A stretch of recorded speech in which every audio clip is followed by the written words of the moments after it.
Dan ini teman-teman sekalian adalah yang akan menjadi inti bahasan kita pada kesempatan ini. Bagaimana akhlak Nabi SAW. Sebelum banyak menyebutkan sabda-sabda Nabi SAW berhubungan dengan masalah akhlak ini, kita juga bisa melihat realita di lapangan. Nabi SAW adalah figur, ya, seorang suami yang sangat baik, sangat santun, ya, sangat ramah, pemaaf, lembut. Semua itu ada pada diri beliau. Dan beliau sendiri mengatakan, ya, sesungguhnya orang yang paling sempurna akhlaknya di antara kalian adalah yang paling, sesungguhnya yang paling sempurna imannya adalah orang yang paling baik akhlaknya. Dan orang yang paling baik akhlaknya adalah yang paling baik pada istrinya. Yang paling baik pada istrinya. Maka ini ya, menandakan bahwasanya Nabi SAW menjelaskan kalau ada relevansi antara keimanan dengan akhlak. Ya. Akmalu mu'minin imanan ahsanum khuluqa. Orang mukmin yang paling sempurna imannya, level tertinggi, ya, adalah orang yang paling baik akhlaknya. Wa khiyarukum li ahli. Dan tolok ukur, ya, baiknya akhlak itu justru bagaimana baiknya seseorang pada istrinya. Gitu. Dan Nabi SAW mengatakan, wa ana khiyarukum li ahli. Dan aku adalah orang-orang atau orang yang paling baik pada istrinya. Jadi beliau itu figur suami yang selalu saja dirindukan oleh para istri. Ya, dan juga diharapkan oleh banyak wanita untuk menjadi suami. Karena memang figuritas yang luar biasa gitu. Hampir semua istri-istri Nabi sangat bangga menjadi pasangan beliau. Gitu. Bahkan pada saat turun ayat Al-Quran tentang pemilihan apakah para ummahatil mu'minin akan memilih urusan dunia, nafkahnya diberikan lebih seperti yang mereka minta, dan urusan dunia juga diberikan lebih kepada mereka, atau mereka memilih Nabi SAW, maka mereka mengatakan kami akan memilih Rasulullah SAW. Bahkan Aisyah mengatakan radhiyallahu anha pada saat Nabi SAW sampaikan pilihan Allah itu, beliau mengatakan, ya Rasulullah, apakah masih ada pilihan untuk memilih anda atau harta dunia ini? Tentu aku akan memilih anda. Dan juga Aisyah pernah ditanya tentang akhlak Nabi SAW, karena di luar rumah Nabi SAW sudah terkenal dengan akhlaknya yang mulia. Di luar rumah sudah terkenal dengan akhlaknya yang mulia. Santun, ramah, sopan, dermawan, pemaaf, pemberani. Semua ada karakter-karakter yang positif dalam diri beliau. Namun para sahabat penasaran, ingin tahu bagaimana beliau dalam rumahnya. Maka datanglah beberapa orang sahabat menuju ke rumah Ummul Mukminin Aisyah radhiyallahu anha, karena rumah beliau yang paling dekat dengan masjid dibandingkan rumah-rumah Ummul Mukminin yang lainnya. Maka mereka bertanya, kaifa kana khuluqun Nabi sallallahu alaihi wasallam? Bagaimana akhlaknya Nabi sallallahu alaihi wasallam? Maka Aisyah mengatakan radhiyallahu anha, kana khuluquhul Quran. Kayak sulit sekali untuk menggambarkan bagaimana indahnya akhlak beliau. Maka Aisyah cuma mengatakan, akhlaknya Nabi adalah Al-Quran. Kalian lihat bagaimana Al-Quran itu firman Allah, sempurna, semua ada di dalamnya. Yang baik semua disebutkan, yang buruk pun diberikan penjelasan agar dihindari. Begitulah Nabi sallallahu alaihi wasallam. Selalu menjadi figur yang sangat baik, mendukung yang ma'ruf, dan juga selalu meluruskan yang mungkar dengan cara-cara yang baik dan santun. Itulah figur Rasulullah SAW. Ya. Beliau memang diutus untuk itu. Beliau juga adalah seorang figur ayah yang sangat baik kepada anak-anaknya. Selalu dirindukan oleh anak-anaknya. Ya. Sampai waktu beliau wafat, maka sempat ya,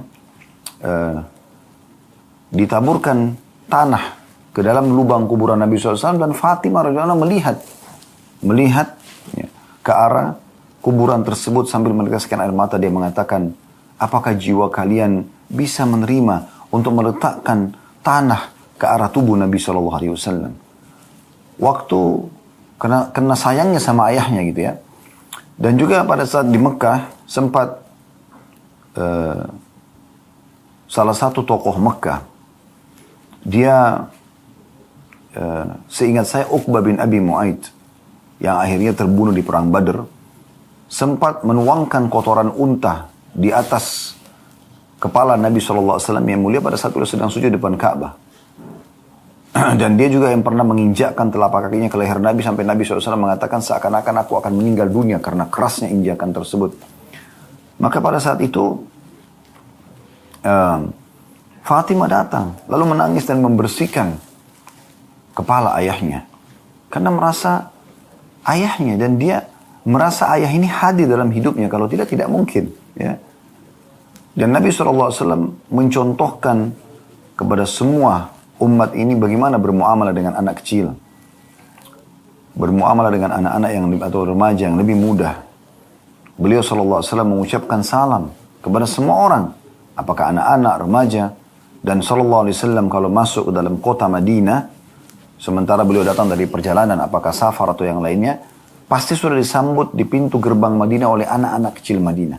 Ada yang bergantungan di telapak kaki Nabi yang kanan, ada yang kiri, ada yang di tangan kanan, ada yang di tangan kiri, ada juga yang bergelantungan sampai di pundak Nabi SAW.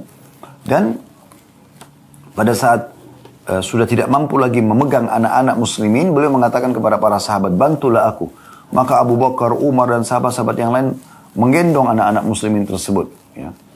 Ini menandakan kenapa? Karena ada figur ayah yang penuh dengan sifat penyayang, ya, penyantun. Bukan cuma pada anak secara langsung, kepada cucu pun sama. Pernah Hasan dan Husain datang dan lewat di hadapan Nabi SAW di masjid, sementara Nabi lagi ngobrol dengan para sahabat. Maka pada saat itu Nabi SAW memeluk keduanya dan menciumnya. Ada Al-Aqra bin Habis, salah satu sahabat. Dia kaget pada saat itu melihat. Dan dia mengatakan, apakah kalian mencium anak-anak kalian? Sesungguhnya aku memiliki 10 orang anak, belum pernah aku cium selamanya. Maka Nabi SAW menghadap ke arah Al-Aqra sambil mengatakan, ya, aku tidak melihat kecuali Allah sudah mengangkat kelembutan dari hatimu.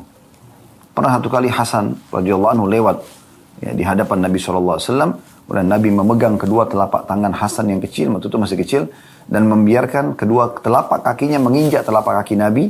Kemudian Hasan terus menaikkan kakinya ke betis Nabi, ke tulang kering Nabi, ke betis Nabi, ke lutut Nabi, ke paha Nabi, sampai akhirnya naik ke perut Nabi dan naik ke dada Nabi SAW.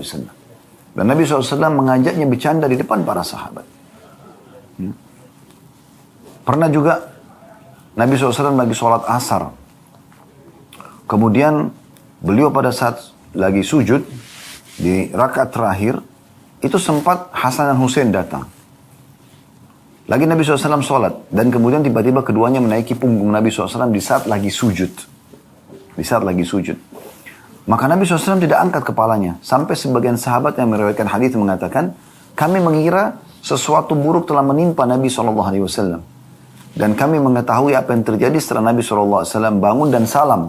Ternyata di pundak Nabi ada Hasan dan Husain. Untuk menjaga perasaan kedua cucunya yang masih kecil tersebut. Dan supaya mereka merasakan kasih sayang. Mereka juga tidak membenci ibadah. Maka Nabi SAW menyambutnya dalam ibadah sementara sholat. Coba pertemukan dengan sebagian figur suami yang ada masalah sedikit saja sudah langsung emosional dengan istrinya. Bukannya dia menggunakan akal sehatnya, memecahkan permasalahan dengan tenang. Atau pada saat menjadi seorang ayah, dia selalu berlemah lembut, merangkul anak-anaknya. Mungkin kadang-kadang kena sibuk dengan handphone, maka dia menyuruh anaknya, pergilah ke sana.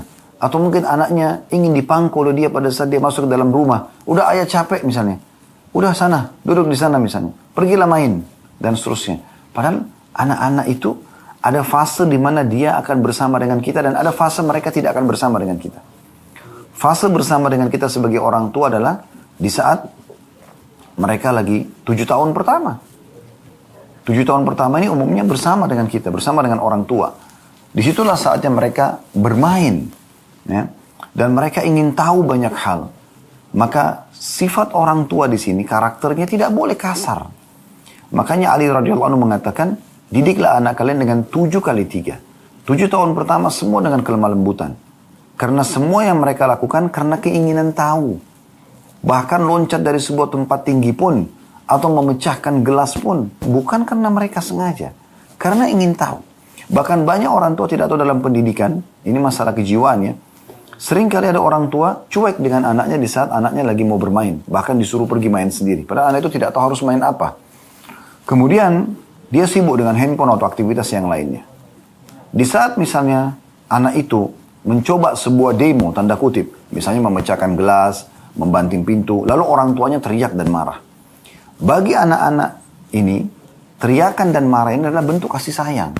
Oh, berarti saya harus buat masalah, baru kemudian orang tua saya berikan perhatian. Nah, seperti itu munculnya. Nah, ini banyak yang orang tidak pahami, gitu kan? Padahal sebenarnya kalau kita duduk sedikit, ngajarin mereka doa, ajarin mereka ya akhlak yang baik, kisah, ya. Saya coba dulu dengan beberapa anak-anak yang Allah amanahkan kepada saya, dan saya duduk sambil menceritakan kepada mereka kisah. Masya Allah, cerdas sekali mereka dengan saya setelah sampaikan cerita yang cukup panjang, kisah tentang Allah bin Abi Rabah, kisah tentang ulama-ulama tabi'in, ya. Waktu itu saya kisahkan tentang Urwah bin Zubair, dan ada juga kisah-kisah sahabat yang kadang-kadang saya sampaikan. Sering kali saya lakukan setelah saya menyampaikan kisah tersebut, walaupun panjang, saya katakan coba ulangi. Maka mereka berlomba ulangin. Lalu saya mengatakan pelajaran apa yang bisa diambil? Kejujuran, dermawan, segala macam. Dan itu dengan satu kali saja saya menyampaikan. Begitu luar biasanya. Bayangkan kalau Anda membiarkan ini. Anda membiarkan. Pokoknya ya biarin dia main sendiri. Biarin dia tonton handphonenya. Dia mau lihat apa saya terserah. Yang penting saya tidak diganggu pada saat makan. Saya tidak diganggu pada saat lagi chattingan sama teman. Saya tidak diganggu pada saat lagi nonton ini dan itu. Ini keliru. Karena kalau kapan mereka terpandu kepada hal yang negatif, maka akan jadi negatif. Kecanduan main game, kecanduan yang tidak baik ya. Sebagian game mungkin ada saja yang ada edukasinya, pendidikan gitu. Karena saya pernah juga bukain anak saya game untuk dokter gigi misalnya, dan mereka jadi tahu, oh dokter ini ya, ternyata dengan itu juga mereka jadi berani pada saat saya tes ke dokter gigi, mereka jadi tidak takut lagi. Itu masih positif, tapi banyak kan yang negatif ya. Banyak negatif yang terlihat aurat dan segala macam gitu kan, yang kurang baik, maka itu ya tentunya dihindari. Tapi ini contoh, dia biarkan anaknya. Nanti pada saat anaknya sudah kecanduan dengan hal yang negatif, baru dia marah lagi. Selalu larinya ke marah. Lalu bagaimana caranya mendidik anak kita kalau selalu yang ada adalah emosional? Nabi SAW memberikan contoh kelemah lembutan. Ya. Kemudian juga beliau pernah sholat, lalu anaknya Zainab radhiyallahu anha menitipkan cucu Nabi, Umamah. Maka Nabi SAW bawa. Padahal lagi mau sholat. Biasanya mungkin kita mengatakan, ya, saya mau sholat, apa tidak tahu saya mau sholat ya, ke masjid. Masa bawa anak kecil? Nabi SAW gendong. Sampai Imam Bukhari menghususkan bab khusus bolehnya menggendong anak dalam sholat. Saking luar biasanya. Maka Nabi SAW menggendongnya. Dan keluarlah hukum situ boleh menggendong anak pada saat sedang sholat. Pada saat beliau ruku, beliau letakkan di depan beliau. Kemudian beliau i'tidal, beliau sujud. Sampai berdiri ke rakaat kedua baru boleh gendong lagi. Nabi SAW bukan hanya baik kepada anak dan cucu beliau. Beliau baik kepada seluruh anak muslimin. Bahkan kepada pembantunya. Anda pernah dengar ya, Anas ibn Malik? Siapa orang ini? Anaknya Ummu Sulaim. Ibunya seorang wanita yang dijamin surga oleh Nabi SAW. Yang ada julukannya Rumaisa atau Gumaisa. Dia bawa Anas ibn Malik di hadapan Nabi SAW mengatakan, ya Rasulullah, ini Anas. Jadikanlah sebagai pembantu Anda. Maka Anas pun supaya maksudnya dia mendapatkan pelajaran dari wahyu. Dan memang betul. Akhirnya mendapatkan didikan langsung di rumah Nabawi atau di rumah kenabian. Intinya pada saat itu Anas bin Malik ya menceritakan, dia bilang saya menjadi pembantu di rumah Nabi SAW 10 tahun, dari umur 9 tahun sampai 19 tahun, 10 tahun. Apa yang dia ceritakan? Dia mengatakan belum pernah Nabi SAW mengatakan kepadaku, kenapa kau lakukan ini, kenapa kau tidak lakukan ini, gitu kan? Bahkan pernah satu kali Anas menceritakan, saya disuruh oleh Nabi SAW untuk pergi membeli hajat beliau di pasar. Pas keluar dari rumah Nabi SAW, ada halaman luas di depan rumah Nabi dan itu di pelataran masjid. Ya, maka dia bilang, saya lihat orang yang, anak-anak yang sebaya dengan saya. Sebaya dengan saya. Saya pun terlupa hajat Nabi SAW, lalu saya sibuk main dengan mereka. Tiba-tiba saya mendengar dari belakang saya ada suara mengatakan, ya Unais. Ya, ini ismu tasghir. Nama yang dikecilkan gitu ya, dalam bahasa Arab. Orang Arab itu kalau mau panggil panggilan sayang, dikecilkan namanya, ya. Anda pernah dengar julukannya Aisyah radhiyallahu anha, ya, Humaira dari kata-kata hamra, ya. Sebenarnya itu berwarna merah, tapi Humaira nama panggilan sayang karena pipi beliau ada kemerah-merahan. Dan ini bagian daripada sunnah Nabi alaihi salatu wassalam, ya. Maka beliau, ya, memanggil Anas sambil mengatakan ya Unais, ya. Tidakkah? Lalu Anas mengatakan, aku pun balik ke belakang karena tadi ada Rasulullah SAW. Lalu Nabi SAW mengatakan, tidakkah engkau menyelesaikan hajatku dulu baru kemudian engkau bermain? Begitu luar biasa akhlaknya sebagai seorang orang tua. Tentu di sini bukan cuma sekedar ayah, ibu pun sama. Berapa banyak di antara ibu yang sangat kasar dengan anak-anaknya. Yang keluar tutur katanya semua tidak baik. Tadi waktu sholat duhur saya sempat kultum di musola dekat kantor kami. Terlintas kisah tentang Syekh Sudais. Ya. Tiba-tiba saya terlintas di benak saya, maka saya sampaikan. Pernah satu kali diwawancarai beliau oleh wartawan di TV nasional Saudi. Apa rahasianya? Kenapa Anda menjadi imam haram seperti ini? Ada banyak imam haram tapi tidak setenar beliau gitu. Di mana-mana orang banyak mencontohi suaranya dari imam-imam masjid. Dan kalau beliau sholat itu luar biasa gitu. Pengaruhnya sangat besar. Ya, maksudnya efek kehusyuannya, doanya. Sampai sekarang di malam-malam ganjil, terutama di malam yang diharapkan Lailatul Qadar, pasti beliau disuruh berdoa. Di khatam Quran juga begitu. Ya. Maka beliau mengatakan ini karena doa ibu saya. Lalu wartawan itu bertanya, memang apa doa ibu Anda? Maka dia mengatakan dulu, waktu saya masih kecil, kalau saya aktif. Orang kita biasa menganggap nakal, padahal anak kita aktif ya. Kalau saya aktif atau biasa dibahasakan nakal, maka ibu saya dalam kondisi marah pun mengatakan apa? Ya, pergilah ke masjid haram, semoga engkau menjadi imam haram. Itu doanya. Berapa banyak di antara ibu-ibu mengatakan, saya menyesal melahirkan kamu. Kamu nakal sekali. Kamu begini dan begitu. Selalu bahasanya buruk. Ini bisa menjadi doa. Bukankah Nabi SAW mengatakan dalam hadis ya, yang sahih beliau mengatakan jangan ucapkan kalimat buruk pada diri kalian, harta kalian dan keturunan atau keluarga kalian, karena bisa saja ya, bisa saja itu diaminkan oleh malaikat yang sedang lewat ya, dan terjadilah itu. Makanya kami biasa kalau ada di antara jemaah yang berbicara memiliki permasalahan dalam rumah tangga dengan anak-anaknya, dengan lingkungannya, maka selain saya ngajak taubat kepada Allah SWT, introspeksi diri di sini isinya adalah bagaimana mengucapkan secara khusus kepada Allah, ya Allah, kalau seandainya ada perkataan buruk dari hamba ini, buat diri hamba, buat keluarga hamba dan harta hamba yang menjadi penyebab permasalahan yang muncul ini, maka maafkanlah. Karena bisa saja itu penyebabnya, gitu kan? Makanya Nabi SAW selalu bertutur kata yang baik, santun. Para sahabat mengambil akhlak ini, ya, sampai mereka dalam kondisi marah pun disebutkan dalam sebuah riwayat Aslam, salah satu ya tabi'in itu pernah menjaga Baitul Mal Muslimin, bertemu dengan Abdullah bin Arkam, ini sahabat Nabi, kemudian ya Abdullah bin Arkam mengingatkan dia tentang masalah bahayanya menggunakan harta zakat kalau bukan pada ahlinya.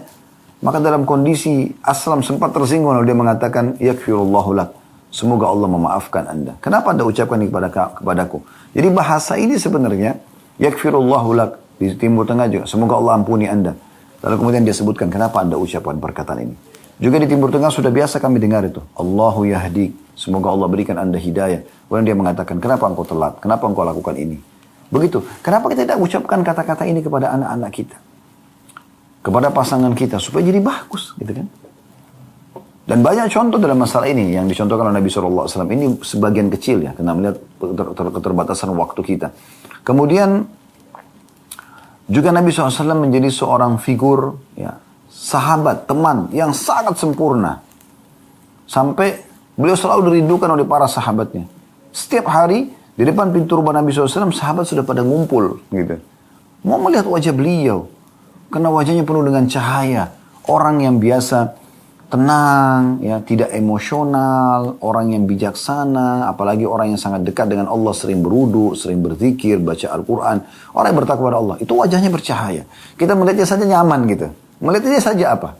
Melihatnya saya sudah nyaman gitu. Dan terasa ada tambahan iman. Memang sudah begitu figur orang-orang beriman. Sampai Ka'ab pernah menggambarkan, saya pernah di depan rumah Nabi SAW dan saya sedang melihat bulan purnama. Dan sangat indah, mata saya tidak mau teralihkan dari bulan purnama itu. Ya. Kemudian saya melihat ke arah pintu rumah Nabi, kebetulan pintu rumah Nabi pas dibuka dan Nabi lagi keluar. Waktu itu menggunakan jubah berwarna merah dan baru habis mandi, rambutnya disisir rapi SAW. Maka Ka'ab mengatakan, aku pun melihat ke arah Nabi, aku menemukan Nabi lebih indah daripada bulan purnama itu.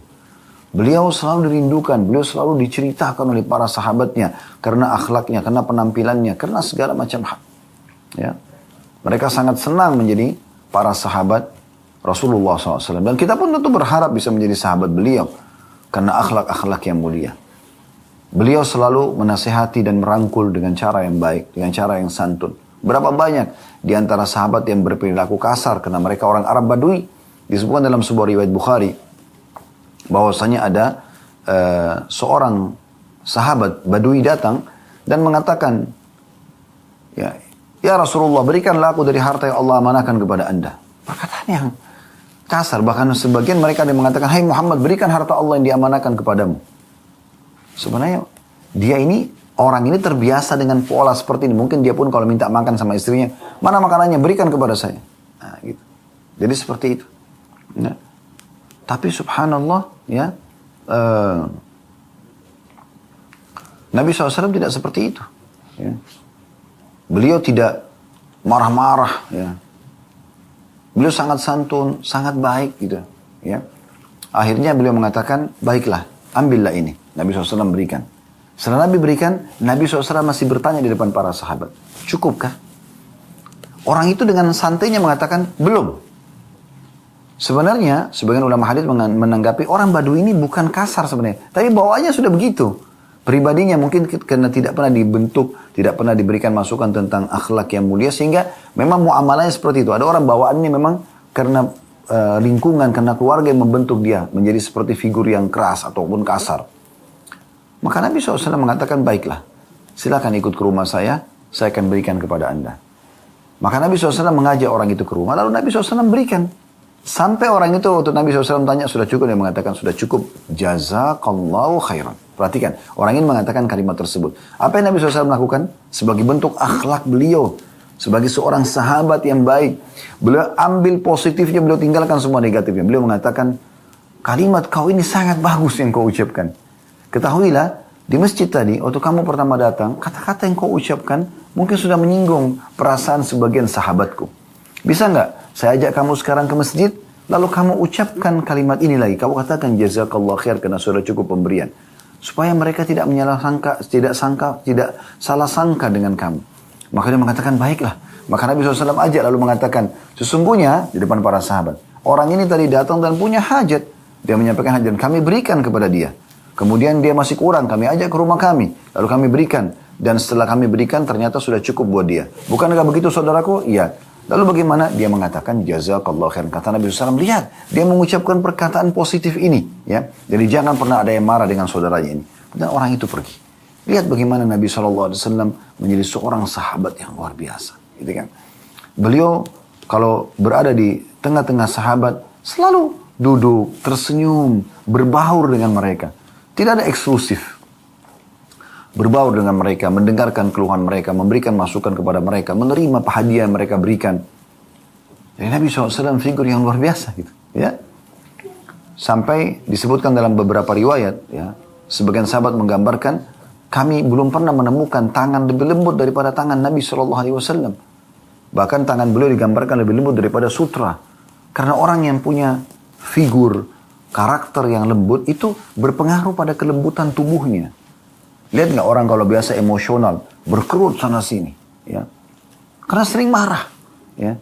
Tapi kalau orang yang tidak emosional, kita temukan walaupun umurnya mungkin sudah mencapai umur senja, umur yang sudah pertengahan ke atas lah, 30 tahun, 40 tahun, 50 tahun ke atas, mungkin sudah, ya, orang yang tidak emosional tidak akan berkerut, ya, ataupun ada sedikit mungkin karena faktor umur. Tapi kalau orang yang emosional mungkin 20, 25 tahun, 30 tahun sudah kita lihat semuanya rambutnya sudah ubanan, berkerut sana sini. Itu karena emosi yang tidak bisa terkontrol. Makanya pernah ada sahabat yang datang dan mengatakan, ya Rasulullah, ausini, wahai Rasulullah, berikan aku wasiat. Apa maknanya? Supaya aku ini berinteraksi sama manusia. Oke, ya. Juga di penilaian Tuhanku juga oke, bagus gitu. Aku tidak ada masalah. Itu ausini, berikan aku wasiat supaya aku ini bahagia dunia akhirat. Berjalan semuanya nyaman saja. Kata Nabi SAW satu nasihat. La taghdab. Jangan kau emosional. Apalagi ya Rasulullah. La taghdab. Apalagi ya Rasulullah. La taghdab. 3 kali. Dalam riwayatnya Nabi SAW mengatakan. La taghdab. Walakal jannah. Jangan kau emosional. Kau pasti akan dapat balasan surga. Dan beliau mengatakan dalam hadis Bukhari yang lain. Laisa sur'atu bil ghadab. Bukan keperkasaan, kejantanan, kedewasaan dini daripada emosional seseorang. Walakin as-suratu man malaka nafsu indal ghadab. Tapi kedewasaan, kebijaksanaan justru keperkasaan dinilai pada saat orang bisa mengontrol emosinya di saat dia sedang marah. Begitu Nabi SAW contohkan dan gambarkan, gitu kan? Beliau figur orang yang sangat pemberani. Disebutkan dalam sebuah riwayat bahwasanya pernah terjadi gemuruh, suara gemuruh di kota Madinah. Jadi saking ributnya kota Madinah pada saat itu, gemuruh, sahabat sudah tahu ini kayaknya ada penyerang ini yang mau masuk ke Madinah. Maka mereka kumpul di depan masjid Nabi SAW, depan rumah Nabi SAW, dengan tujuan ingin tunggu instruksi. Dalam kemudian suara itu sudah hilang, nggak ada lagi suara gemuruh tersebut. Dan dari kejauhan mereka lihat ada satu orang penunggang kuda sedang jalan, kena gelap ya. Dia membawa obor, gitu kan? Obor di tangan kanan dan pedang di tangan kirinya. Sambil jalan. Begitu mendekat, karena makin jelas ada obor dekat di tangan kanannya, maka terlihatlah wajah Nabi SAW.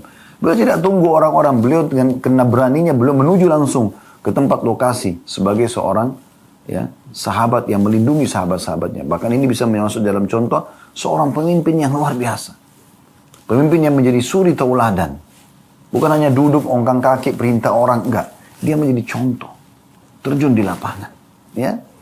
Nabi SAW contohkan itu. Beliau pemberani. Beliau juga orang yang sangat dermawan. Menunjukkan kepada para sahabat bagaimana seorang pemimpin menaungi. Pernah beliau diberikan banyak sekali keranjang-keranjang kurma. Dan ada beberapa orang dari Ansar datang. Minta, ya Rasulullah kasih. Dikasih. Kasih. Dan Nabi itu kalau beri teman-teman sekalian bukan seperti misalnya punya 10 kue, kita cuma kasih 1 kue. Enggak. Nabi SAW lihat, oh orang ini punya keluarga sekian. Butuh 10 langsung dikasih. Butuh 5 dikasih. Jadi bukan main-main untuk memenuhi kebutuhan. Bukan hanya sekedar kayak melepaskan tanggung jawab atau supaya orang ini tidak tuntut lagi. Enggak. Jadi luar biasa. Kedermawanan yang luar biasa. Makanya Jabir bin Abdullah menggambarkan karena Nabi SAW ajwadun nas. Nabi SAW adalah orang yang paling dermawan. Susah digambarkan. Bahasa Arabnya ajwad. Ya. Orang yang sangat jud. Orang yang melampaui batas kedermawanan. Kalau ada orang digambarkan kalau dari bahasa Arab itu kalau ada orang yang suka memberi dengan pada saat orang minta, misalnya ada orang datang minta dikasih, itu dikatakan orang yang baik, ya, tayyibun nafs atau yang bahasa-bahasa yang semirip dengan itu. Tapi kalau ada orang yang tanpa dimintai dia beri, ini namanya orang yang jud, karam, orang yang punya kedermawanan yang luar biasa. Nah itu dimaksud dengan ajwadun nas. Nabi SAW itu tidak tunggu orang minta, tidak minta pun beliau kasih. Suka sekali begitu. Dan beliau tidak pernah menolak siapapun yang minta. Selalu beliau kasih. Bahkan Anda perlu ketahui, ada hadis-hadis Nabi SAW ya, yang menegur ya, orang-orang yang punya kelebihan harta lalu dimintai, lalu dia mengatakan tidak ada misalnya. Itu ada teguran tersendiri oleh Nabi SAW.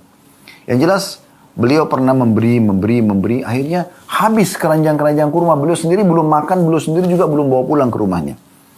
Tanya masih ada orang yang datang minta. Ya Rasulullah, saya juga mau. Sudah habis. Nabi SAW tidak mengatakan, oh sudah habis. Enggak kau lihat sudah habis? Enggak. Atau saya sudah tidak punya. Beliau diam saja. Lalu Umar bin Khattab, yang merupakan sahabat beliau dan juga mertua beliau radhiyallahu anhu, di sebelah Nabi mengatakan, ya Rasulullah, Allah tidak bebankan Anda di atas kemampuan Anda. Artinya Anda sudah bagi tadi. Ini sekarang orang minta sudah enggak ada. Nabi SAW tetap diam. Ali bin Abi Thalib, di sebelah Umar, yang merupakan sahabat beliau juga, sepupu beliau, sekaligus anak mantu beliau dan mertuanya Umar. Karena di akhir hidupnya Umar bin Khattab beliau menikah dengan Ummu Kalthum binti Ali. Ya. Dan ini untuk menjelaskan tambahan informasi saja kalau para sahabat itu saling dekat satu sama yang lain. Ya. Di mana orang Syiah membenci Umar bin Khattab, memuliakan Ali. Padahal sebenarnya mereka saling memuliakan satu sama yang lain. Maka Ali bin Abi Thalib mengorek kantongnya dan menemukan ada 3 dirham uang. Lalu beliau mengatakan, ya Rasulullah, ini masih ada sedikit harta saya. Berikan kepada siapapun yang Anda inginkan.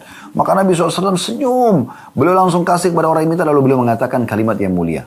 Bihadza umirtu. Beginilah aku diperintahkan. Memang begitu. Seorang pemimpin yang selalu ingin menaungi, selalu ingin memberi. Sifat kedermawanan yang luar biasa. Baik sebagai individual ataupun sebagai pemimpin. Ya.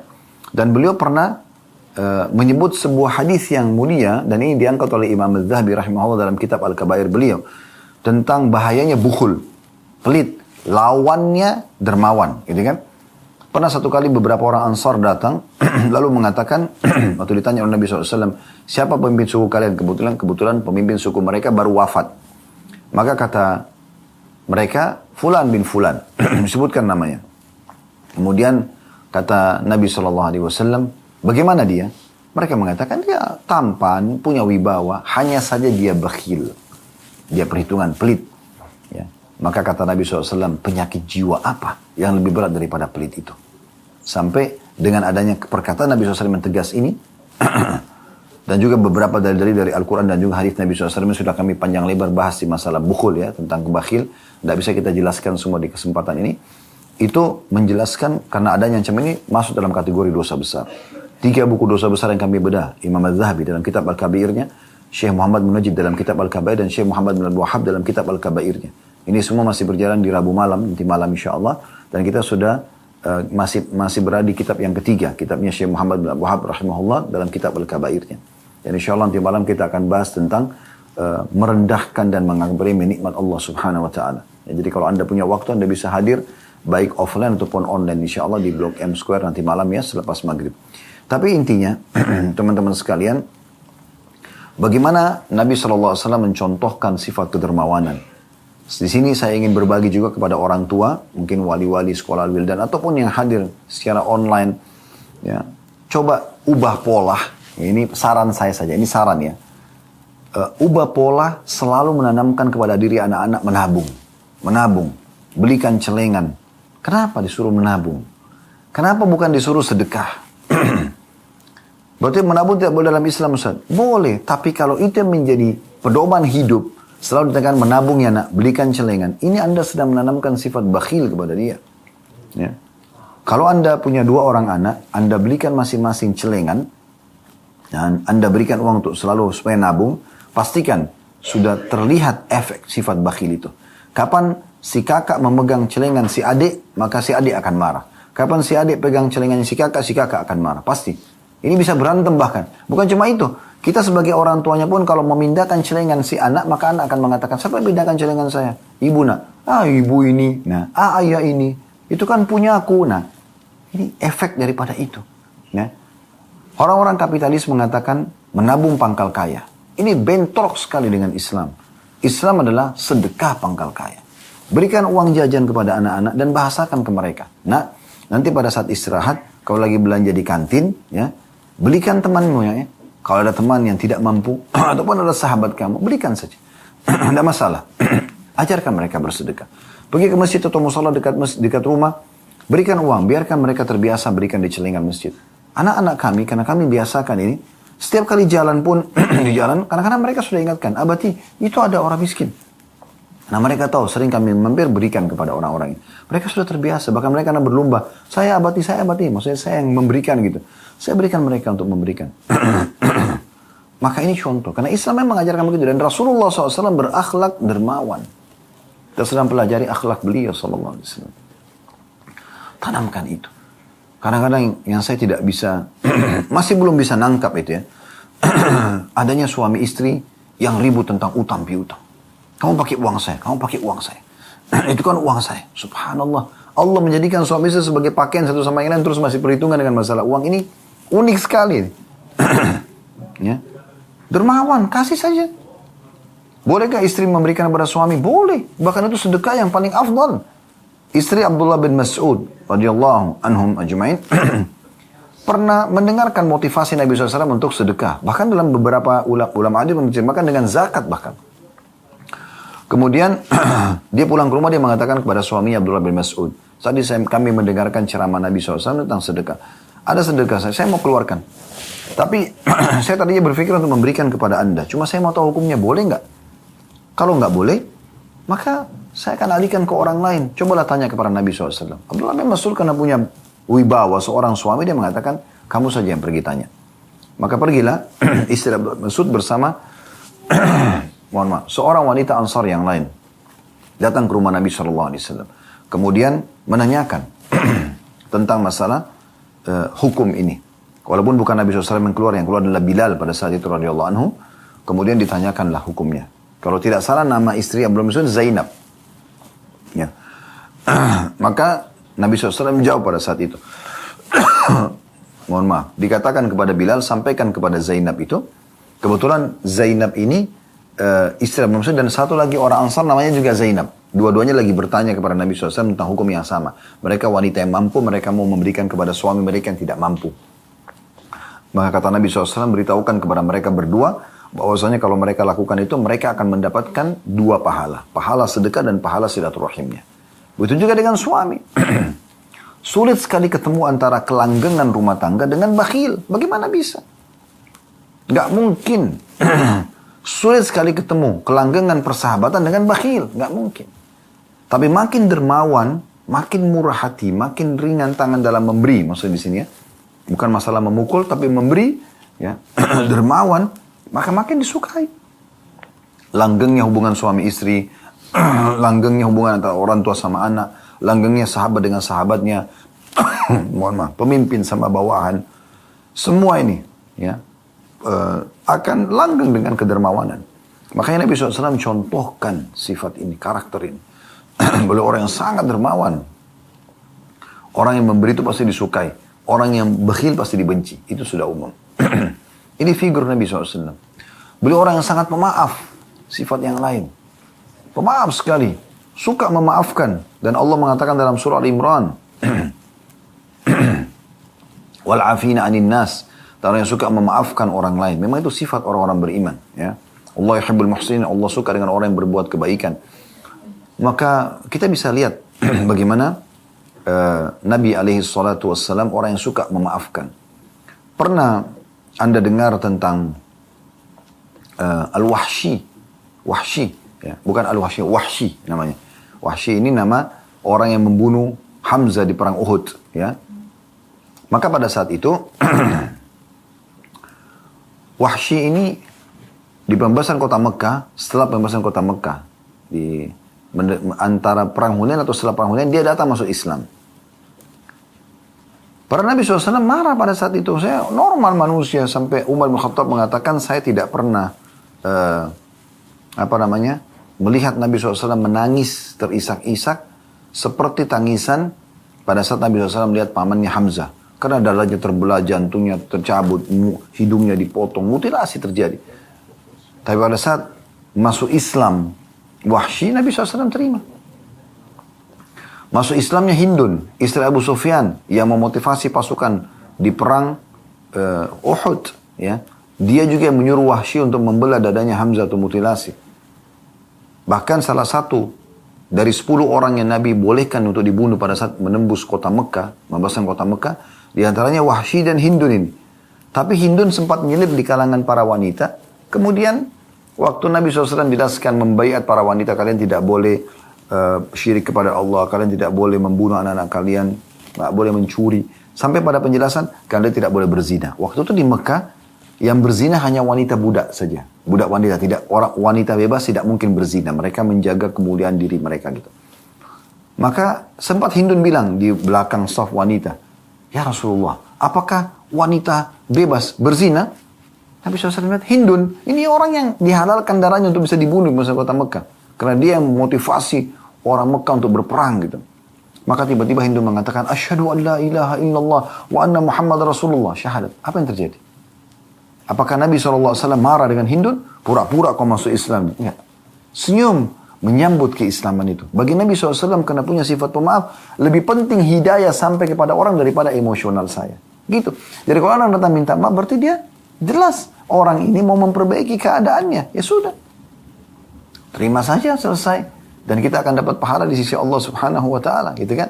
Daripada kita dendam-dendaman, karena dalam kamus setiap muslim tidak ada dendam, ya, tidak ada putus asa, gitu. Tidak ada emosional, semuanya harus kebaikan-kebaikan. Memang sudah begitu ajaran Nabi alaihi salatu wassalam, gitu kan? Beliau sangat pemaaf, luar biasa gitu. Pernah ada seorang Yahudi masuk Islam gara-gara sifat maafnya Nabi SAW.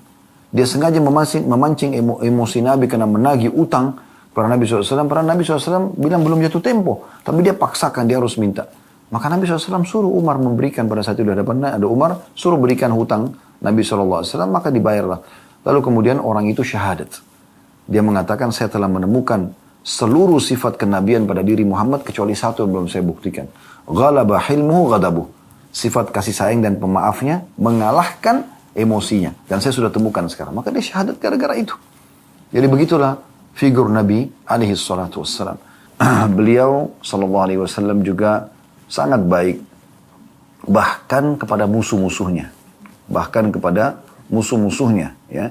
Beliau tahu kapan beliau harus tegas dan kapan beliau harus bisa menghadapi musuh itu dengan akhlak-akhlak yang mulia. Banyak sekali yang tadinya orang-orang membenci Nabi SAW, tentu membenci mereka tanpa sebab, hanya karena isu yang tersebar kalau Nabi Muhammad SAW adalah seorang penyihir, orang yang jahat dan seterusnya. Seperti Thumamah bin Busar radhiyallahu anhu, ya, kepala suku Hanif, ya, atau Hanifah yang ada di Mekah, atau di sekitar Mekah, bukan di Mekahnya ya. Mereka inilah yang mensuplai makanan-makanan pokok masyarakat Mekah gitu. Satu waktu dia tertawan oleh Muhammad bin Maslamah radhiyallahu anhu dalam salah satu peperangan, ya. Kemudian pada saat ditawan, Nabi SAW keliling melihat tawanan, lalu beliau heran melihat ada Thumamah. Lalu beliau berkata kepada Muhammad bin Maslamah dan teman-temannya yang lain, bagaimana? Apakah kalian tahu siapa yang kalian tawan ini? Mereka mengatakan, tidak ya Rasulullah. Kami cuma temukan di jalan, kami pikir dia adalah salah satu musuh tadinya, maka kami tawan. Kata Nabi SAW, ini adalah Thumamah bin Gusal. Dia adalah pemimpin suku Hanifah, ya, yang ada di sekitar Mekah, yang mensuplai di sana, yang mensuplai, ya, makanan di Mekah. Maka berbuat baiklah pada dia dan juga tawanan yang lainnya. Maka dia pun sempat ditawan, diikat di sekitar masjid, dan dia mendengarkan bacaan-bacaan ayat Al-Quran karena dalam bahasa Arab dan dia faham, dan melihat bagaimana akhlaknya Nabi SAW, saling tegur sapa, senyum, mereka saling berbagi. Lalu Nabi SAW sering bertanya kepada dia sambil mengatakan, Nabi SAW datang ke Thumamah lalu mengatakan, bagaimana pendapatmu? Dia mengatakan, wahai Muhammad, engkau, ya, mengetahui kalau seandainya engkau berbuat baik, maksudnya padaku, maka kau berbuat baik pada orang yang tepat, ya, dan orang yang tahu membalas budi. Tapi kalau engkau berbuat kejam, ya, maka engkau juga sudah tahu di belakangku ada banyak orang, maksudnya banyak kekuatan gitu.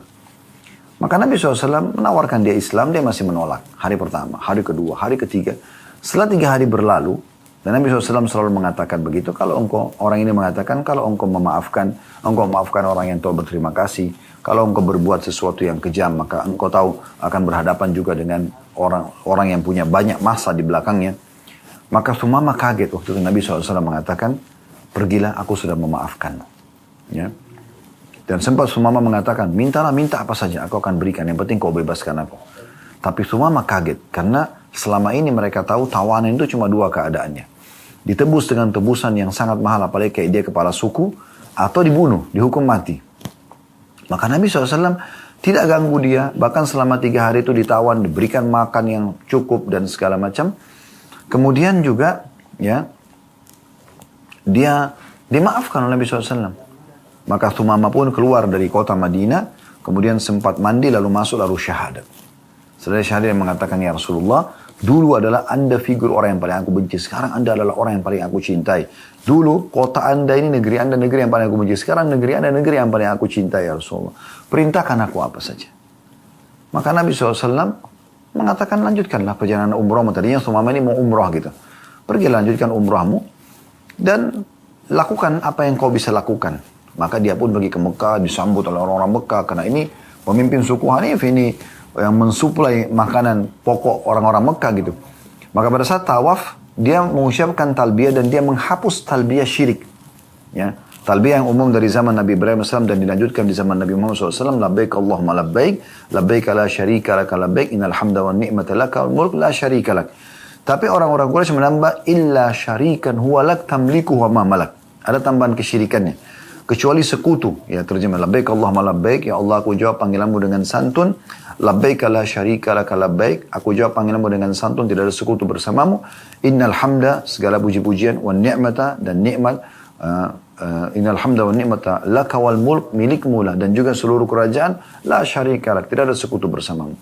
Maka pada saat itu, orang-orang Quraisy menambahkan, illa syarikan huwalak, kecuali sekutu yang engkau miliki, tamliku ma malak, ya. Nah, engkau pemiliknya dan apapun yang dia miliki juga milikmu. Bahasa ini seakan-akan Allah itu punya sekutu. Maka Thumamah menghapus itu. Maka mereka heran karena mereka tahu yang tidak membaca ini adalah muslimin. Mereka mengatakan, apakah engkau setelah meninggalkan agama nenek moyang Thumamah?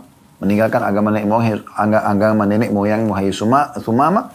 Kata Sumama, tidak, tapi aku sudah mengucapkan asyhadu an la ilaha illallah wa anna Muhammad Rasulullah. Tokoh-tokoh Quraisy langsung menawan Sumama pada saat itu. Maka Sumama menginstruksikan kepada anggota sukunya untuk memboikot semua makanan pokok yang masuk ke Mekah. Kepada saat itu terjadi pemboikotan besar-besaran. Sampai dalam 3 hari tidak ada suplai makanan masuk ke Mekah. Maka akhirnya ya mereka minta maaf kepada Sumama. Sumama mengatakan, ya Sumama, pakai tha ya, Sumama mengatakan, saya tidak akan memaafkan kalian sampai Rasulullah SAW memaafkan. Maka mereka pun terpaksa mengirim surat permohonan maaf kepada Nabi SAW. Setelah Nabi maafkan, barulah Sumama melepas pemboikotan tersebut. Tapi musuh-musuh pun bisa masuk Islam seperti ini. Anda pernah dengar kisah tentang Urwa bin Mas'ud radhiyallahu anhu yang masuk Islam di perang Khandaq. Dia keluar dari Mekah dengan pakaian perangnya, tapi akhirnya Allah tanamkan keimanan dan masuk Islam karena melihat kelembutan Nabi SAW. Dalam peperangan pun beliau tidak emosional, ya. Tidak ada dalam Islam memutilasi musuh, ya. Kalaupun membunuh, kata Nabi SAW, bunuh dengan cara yang baik, ditusuk mati selesai. Gitu. Ya, kalau dia minta ditawan, tidak ada pembunuhan. Dia akhirnya masuk Islam. Dan dialah yang membuat pasukan Ahzab akhirnya jadi bubar. Ya, dengan izin Allah Subhanahu Wa Taala di malam akan ditiupkannya angin yang kencang pada saat itu. Jadi banyak sekali contoh-contoh. Dan kita kalau ingin mengorek akhlak Nabi SAW luar biasa luasnya. Gitu kan? Namun saya ingin melengkapkan bahasan kita dengan beberapa hadis-hadis Nabi SAW yang memang yang memang beliau menjadikan motivasi untuk kaum muslimin. Ya. Seperti misalnya hadis yang masyhur, ya, diriwayatkan oleh Tirmidzi dan ini disahihkan oleh para ulama hadis, ya. Hadis Abu Darda radhiyallahu anhu di mana Nabi SAW bersabda, "Ma syai'un athqalu fi mizanil mu'min yaumil qiyamati min khuluqi hasan. Wa inna Allah la yabghadu al-fahish al-badi." Artinya, tidak ada sesuatu yang lebih berat dalam timbangan seorang mukmin di hari kiamat nanti. Yang paling berat justru akhlak-akhlak yang mulia. Dan sungguh Allah sangat membenci orang yang suka berkata keji dan juga ya berkata kotor dan keji dan bersikap kotor ataupun keji. Dan ini Nabi SAW menjelaskan sangat jelas. Pilihannya hanya memiliki akhlak yang baik atau ya memiliki akhlak yang buruk. Akhlak yang baik Allah puji, Allah senang, Allah ridho dengan itu, dan akhlak yang buruk Allah benci. Di antaranya adalah sikap dan perkataan yang buruk.